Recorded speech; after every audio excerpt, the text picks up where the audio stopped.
Bonjour à tous et bienvenue sur 8 Mont Blanc. Nous sommes le vendredi 27 mai 2016, à la une de votre journal. Pour commencer, direction Aix-les-Bains, où la réhabilitation des thermes fait polémique. Une partie des habitants refuse catégoriquement ce projet, pourtant soutenu par la municipalité. Dans le collimateur des opposants, 2 tours. Nous irons ensuite à Sallanches, où les eaux usées peuvent désormais être transformées en énergie. Puis, comme chaque semaine, nous découvrirons un reportage de nos confrères régionaux. Aujourd'hui, focus sur une future candidature suisse aux Jeux Olympiques. En 2012, la ville d'Aix-les-Bains rachetait les bâtiments des anciens thermes auprès de l'État pour un peu plus d'1 million d'euros. 2 ans plus tard, un premier dossier de réhabilitation lancé par le groupe Vinci avait échoué. Aujourd'hui, un nouveau projet est soutenu par de nouveaux partenaires pour rénover ces bâtiments d'environ 45 000 m².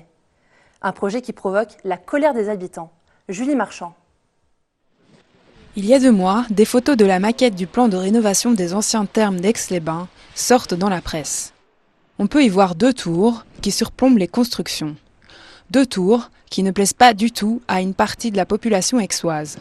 Un collectif d'habitants se crée et une pétition est lancée. On s'est posé la question, qu'est-ce que ça veut dire 2 tours de 17 étages qui, pour beaucoup, trouvent ça pas très beau et dénotent complètement dans l'architecture globale de la ville d'Aix-les-Bains. Leur crainte, la signature, en juin, d'un compromis de vente et donc l'impossibilité de faire demi-tour.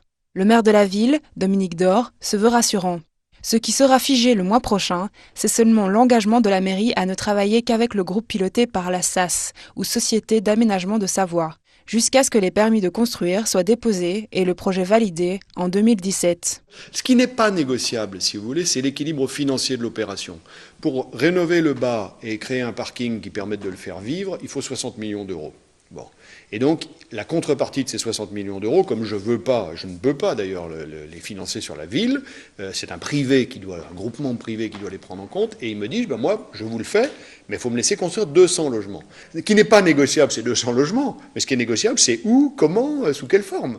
Au-delà de l'architecture, c'est aussi le manque d'informations sur les infrastructures qui pose problème au collectif. Une pétition de près de 2000 signatures circulerait, mais elle n'est pour l'heure pas encore remise au maire, qui aimerait inviter les sceptiques à une réunion d'information. Le collectif, lui, estime que le rôle de la pétition n'est pas là.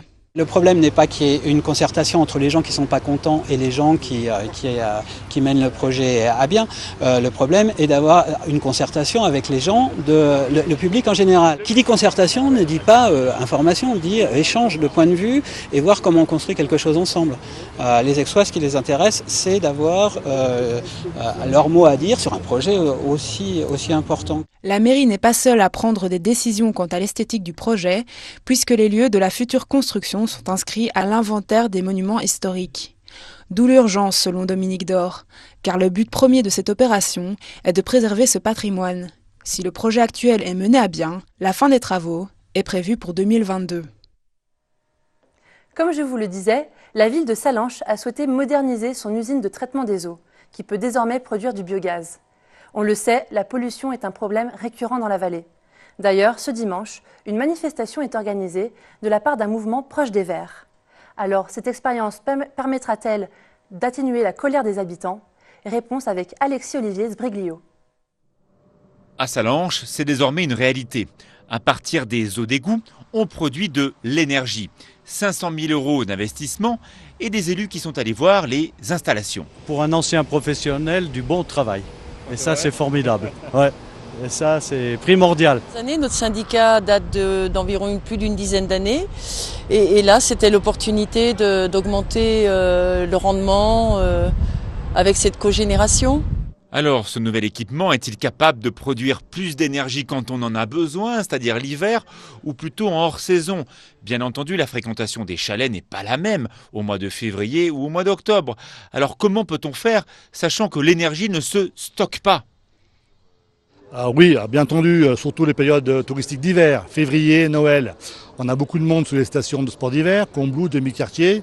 Bien évidemment, on génère beaucoup plus d'égouts, d'effluents, donc plus de boue.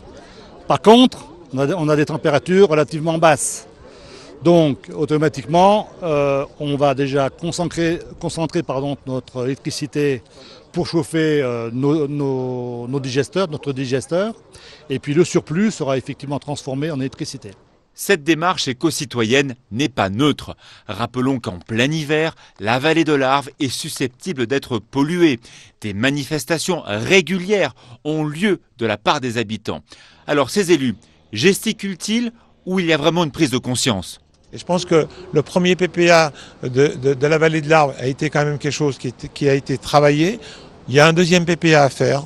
Il y a d'autres interventions. Il faut que tout le monde se mette autour des tables sans vouloir polluer. Mais on pollue trop souvent le politique par rapport à l'associatif et autres. Je pense que la santé, c'est une affaire de tous. Quoi qu'il en soit, cet équipement est un plus pour l'environnement. Et si on le combine avec d'autres dispositifs comme les poêles à bois, il y a peut-être là un chemin pour la vallée de l'Arve. Et une bonne nouvelle pour les habitants d'Archamps. Pour l'achat d'un vélo à assistance électrique neuf, une subvention de 250 € leur est versée. Aujourd'hui, 16 demandes ont été déjà accordées. Il ne reste donc que 4 subventions à saisir. Selon Natacha Philippe, chargée de projet développement durable à la mairie, cette action est, je cite, un exemple concret pour développer la mobilité douce et améliorer les conditions de circulation. Les zones humides de nos départements abritent une multitude d'espèces végétales et animales. Aujourd'hui, leur préservation et leur entretien est un enjeu pour le Conservatoire des espaces naturels de Haute-Savoie. Depuis plus de 10 ans, ces zones sont répertoriées et surveillées. Reportage d'Emmanuel Jaude et François Pirot qui se sont rendus au plateau des Bornes. Refuge pour de nombreuses espèces, les marais, tourbières et autres zones humides bénéficient aujourd'hui d'un suivi minutieux. Initialement fauchés par les agriculteurs, la plupart ont en effet été laissés à l'abandon, laissant la forêt grignoter petit à petit les espaces qui jouent pourtant un rôle essentiel de filtre et de régulation des eaux. Il s'agit donc là d'un combat incessant pour les personnes en charge de la conservation des zones humides et qui chaque année élaguent, fauchent, tentant d'appauvrir le sol le plus possible. Ça peut paraître assez contradictoire, mais une zone humide qui est pauvre en nutriments, on dit en général qu'elle est riche en espèces. Donc en fait, plus un milieu est riche en nutriments, donc on va retrouver des espèces communes entre guillemets comme de la reine des prés ou de l'ortie. Et donc en fait, ce milieu riche il va être homogène, alors qu'un milieu qui est pauvre en nutriments, il va y avoir différentes, ce qu'on appelle strates, donc une végétation assez rase, une végétation moyenne, une végétation assez haute. Et cette diversité, cette hétérogénéité, elle va créer plein de petites niches écologiques. Et donc on va retrouver plein d'espèces, une diversité d'espèces assez importante. Sur le plateau des Bornes, 2 espèces de papillons sont d'ailleurs particulièrement rares, à l'instar de plusieurs végétaux. De bons exemples de l'importance des actions menées ici et qui fédèrent aujourd'hui de nombreux acteurs. Alors oui, il y a une politique publique incitative pour la gestion des zones humides. Il y a des financements publics qui sont prévus, qui sont présents. Après, il faut qu'il y ait une volonté politique locale. Nous, Conservatoire d'espaces naturels, on essaye d'accompagner les structures, les collectivités pour déjà les sensibiliser.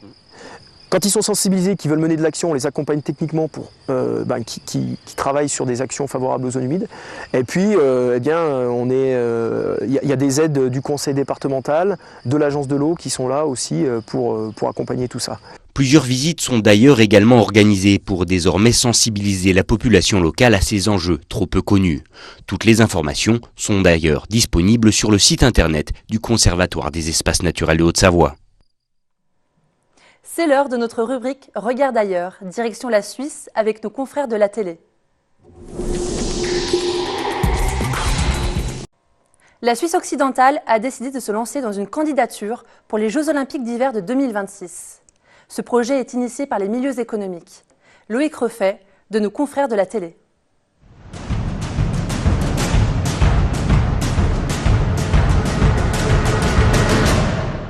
C'est officiel. La Suisse occidentale est candidate aux Jeux olympiques d'hiver de 2026. Le projet est né de l'initiative de Christian Constantin, en Valais, et de la Chambre vaudoise du commerce et de l'industrie. C'est donc toute une région qui se mobilise, même si pour l'instant, aucune ville hôte n'a été définie. Pour le président de la CVCI, ces Jeux devront être responsables et innovants.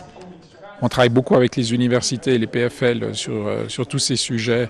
C'est totalement enthousiasmant parce que ça nous donne une dynamique en fait sur 10 ans et ça c'est extraordinaire. Des jeux de l'innovation ? Oui, très certainement. Des jeux de l'innovation, des jeux repensés différemment. La Suisse, notre économie a la capacité de faire ça. Elle le prouve en exportant ses produits dans le monde entier. Et le monde de l'olympisme aura déjà rendez-vous en terre vaudoise en 2020. Lausanne accueillera alors les Jeux olympiques de la jeunesse.